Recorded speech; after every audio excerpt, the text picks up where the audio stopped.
Hello! Sinabi ko hello, sabihin nyo hi. Hi! Okay, ako pala si Leon Javier Vlog. Isa po akong vlogger, TTS vlogger.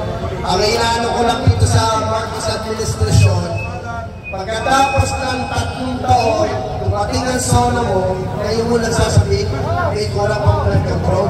Bago mo sabihin na may corrupt ang blood control, ibalik mo muna kung ano ninakaw ng tatay mo. Ha? Ibalik mo muna. Ha? Para sa akin, nagmamalinis ka. Nagmamalinis ka. Ha? Ipakulong mo si Sabi Coramo. Ipakulong mo. Dahil yan ang tunay, dahil ang pinsan mo, si Tapalos-Los. Ha? Ang sigaw ng bayan, ha? Marcos resign. Bumaba ka na. Dahil hirap na ang Pilipinas. Puro kayo taxi. Puro yung ginagawa nyo sa bayan. Wala na ba kayong awa sa mga Pilipino na nag-uwi-kahos? Nasa laylayan ng Pilipinas? Wala na kayong awa dahil magnanakaw kayo. Ikaw, BBM Paga. Ito lang masasabi ko sa iyo. Putang ina mo, magnanakaw ka. Thank you. Habang dumadami po ang bumababa ng mga sasakyan upang makilahok dito sa Along EDSA Ortigas, ngayon, boses po ng kababahihang Muslim na nagnanais ng kapayapaan ang gusto nating bigyan habang ang ating mga kaibigan at kapatid ng mga brothers ay nagsasakripisyo din po na maihatid sa mga mamamayang Pilipino ang kaganapan dito sa Along EDSA sign. Atin pong pakinggan ang mensahe ng Women in Mindanao for Peace and Solidarity mula sa kababayang Muslim. Oh, Shara! Babatiin ko lang po yung kababayan ko, si Park, isa po siyang Bangsamoro mula sa Sultan Kudarat. Pero dito po siya talaga nanatili sa Panginoon. Dahil po, nung hindi pa po nakaupo, si Tatay Dulong ay napakagulo po ng parte ng Bangsamoro region and Muslim Mindanao. So, ngayon po, ng isang babaeng Bangsamoro na pumunta rito para magsalita at hindi po tayo pumarito para gayahin ang ginagawa ng mga makakaliwa na walang humpay na paninira sa mga property ng Bisaya. Ayun po, lumapayag si Syra. Ituloy ko rin sa sabi mo. Okay, may nag-request sa akin, ano? Pinababalik ako kasi nalulungkot sa ating mga kababayan. Bakit daw hindi tayo nagkakaisa? Na minsan matapak tayo sa mga argumentos sa social media na matagal ka ng panawagan na sana'y magkaisa tayo. Ano? Sana hiling ko sa pamamagitan ng Filipino Guerrilla Forces at saka Men in Uniform Personnel, ang MUP ay nag-usap-usap na magkaisa kami. Magkaisa kami ang MUP. Military personnel ay nagkakaisa. Magkakaisa kami at pilit namin ipagpuklot-puklot ang sambayan ng Pilipino. Dahil kami mismo, awa-awa na kami sa ating bayan. Isip namin ang ating bansa. Sa totoo lang, binubuhis ko na ang buhay ko para lang sa inyo. Kaya nakikiusap ako sa inyo mga kababayan ko. Panahon na!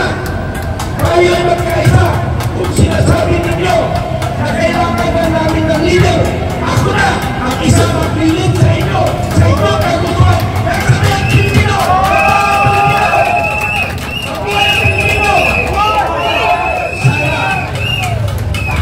Sa isang banda, sama-sama tayo ang lahat sa bahay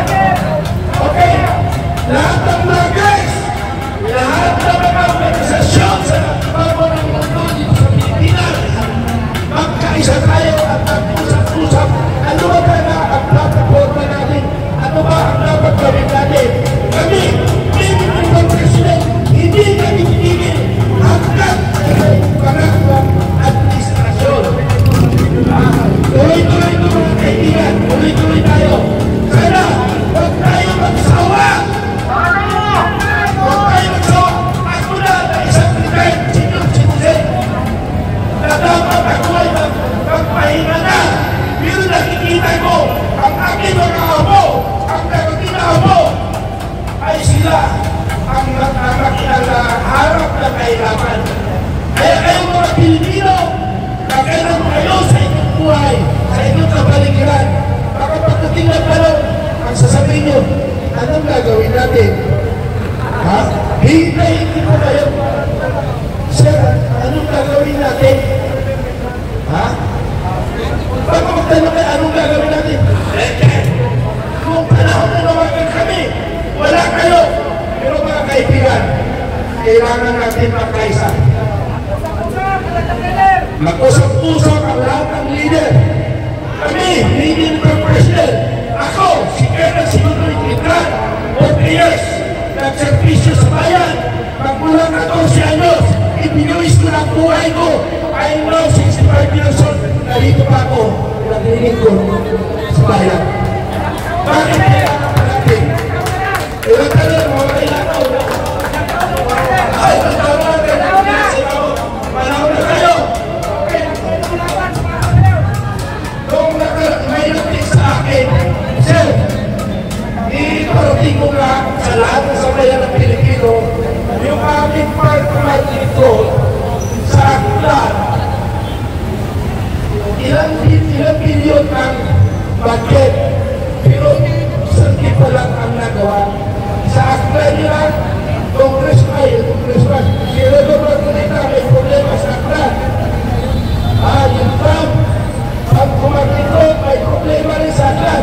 Hindi ko ba sinigyan? Blood control. Wala na raw. Wala na Trump. Ano na raw. So, mga kaibigan, please, kami, ang bumulo, ako ang bumulutan, ibuhay sa buhay para sa bayan ng Pilipino. Maraming salamat at hanggang pagkayan tayong lumalaban. Maraming salamat. Everybody please, before kayo mag-come up, magilabas po ng inyong mga pwedeng pag-ingay. Ang Barcelona na yung pina na na-donate sana. Brother Oliver, nandiyan pa ba ang Barcelona natin? At tayo po, maglalapat tayo sa isang awitin. Magbabalik po tayo bukas, 5:30 everyday. Hanggang hindi po tumatani ang sambayanan. Pero pupukaw, mabalik-balikan natin ang EDSA na area na ito. Every 5:30 in the afternoon, mga kabayan. Pero bago po natin awitin ang Pilipinas Tumahan, ipanawagan nyo sa mga ating kapatid, kaibigan, kakilala, kaklase at kapamilya, mabalik tayo dito. Bukas, 5:30 muli, ang ating tema. Okay? Sabayan niyo po, Yusik din, Pilipinas Tumahan. Okay, ready, go! May announcement. Wala na. Meron ba? Wala na, okay na. Okay. Sabayan niyo po kami, pati sa live natin. Ang bayan ko'y aking ikaw. Pilipinas kong mahal. Ang puso ko at buhay na.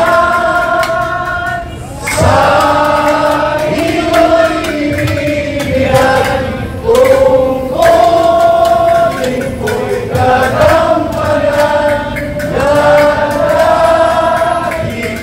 Paglingkuran ang laya mo'y kapantayan.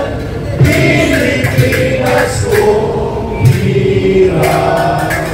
Babalik pa rin bukas, ha? Babalik pa dito ang sambayan ng Pilipino. Yusik Ben, announcement.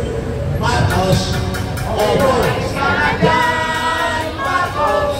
di ka kailangan, Marcos, saan mo kami bayan? Umalis ka na dyan, Marcos. Umalis ka na dyan, Marcos. Di ka kailangan, Marcos, saan mo kami bayan? Umalis ka na, Marcos. Maraming salamat po sa lahat na nag-alay na kanilang oras at panahon upang tayo'y magsama-sama ngayong hapon. Sa mga vlogger po, maraming salamat. Dahil sa inyo ay nakakarating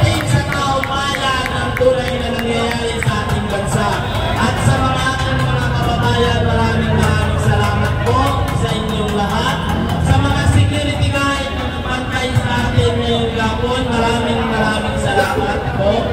At sa mga pulis na nakapaikot sa atin, maraming salamat po. At sa Robinson dahil hinayaan nila tayo.